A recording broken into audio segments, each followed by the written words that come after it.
우선은 박물관에 전시된 유물로 살펴보는 우리 역사 이야기 6번째 시간인데요. 이번 호에선 지난 호에 이어 낙랑공주의 나라, 낙랑국에 대한 자세한 기사가 실렸습니다. 지난 호에서 낙랑국은 번안 낙랑 지역에 살던 대부호, 채숭이 기원전 195년경 지금의 평양 지역에 세운 나라라고 하셨는데요.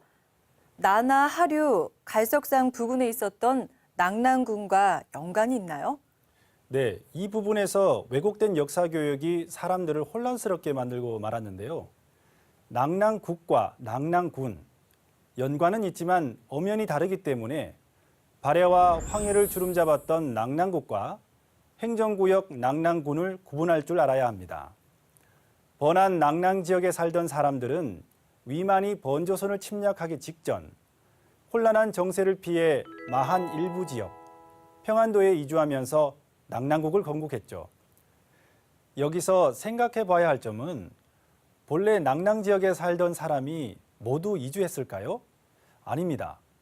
이주를 희망하지 않은 사람들이 그곳에 계속 거주했기 때문에 낙랑 지역도 낙랑이라고 불리다가 훗날 행정구역 낙랑으로 편제된 것이죠.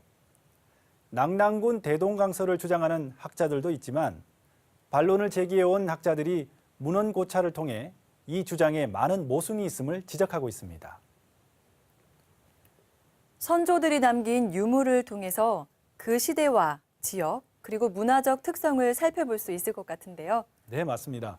특히 이번 호에서 다루고 있는 낙랑국을 제대로 알기 위해선 당시 선조들이 남긴 유물을 살펴보는 것이 중요한데요. 국립중앙박물관 고조선 전시실에서 열국시대로 넘어가는 공간 한편에 낙랑 유물을 만나볼 수 있습니다. 그중에서 가장 아름답고 화려해 발길을 멈추게 하는 유물이 있는데요. 지난 호에서 잠깐 소개해드린 황금 허리띠고리, 황금 대구입니다. 수천 개의 금 알갱이를 붙여 만든 이 유물은 금이나 은처럼 느리기 쉬운 금속으로 공예품 제작 시 사용하는 단조, 타출 기법 등 당시 한나라에서는 없는 3가지 기술을 사용했는데요. 낙랑국이 어떤 방법으로 불을 축적했는지 정확히 알 수는 없지만 건국 이전 낙랑 지역에서 이미 엄청난 불을 축적한 것으로 추측됩니다. 낙랑 지역은 지리적으로 고대 조선민과 북방 기마 유목민, 그리고 한족 농경민이 만나는 접점으로 활발한 문화 경제 교류가 있었을 것 같습니다.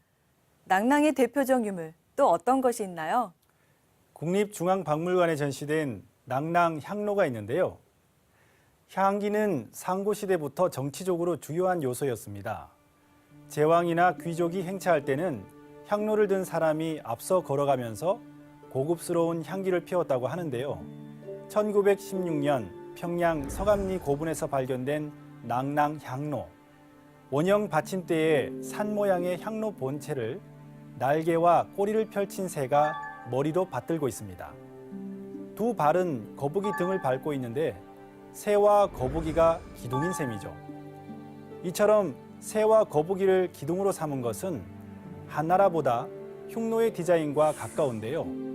흉노 제왕이 사용했던 금동관도 새가 거북이 등을 밟고 서 있는 것을 확인할 수 있습니다.